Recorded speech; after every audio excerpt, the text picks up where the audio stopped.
In this video, we'll show you how to set up a YubiKey as a hardware MFA token to secure your VPN connection with the OpenVPN Connect app.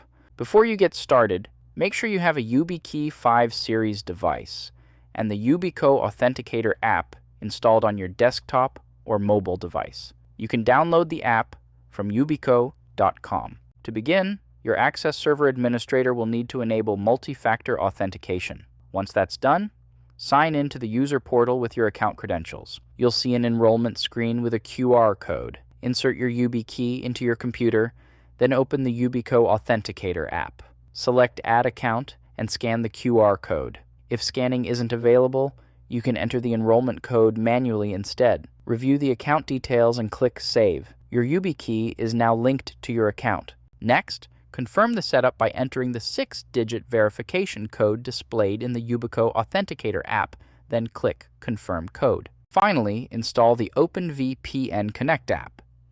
If it's already installed, download your VPN connection profile from the user portal and import it into OpenVPN Connect. When connecting, enter your username, password, and the current 6-digit code from the Yubico Authenticator app. And that's it.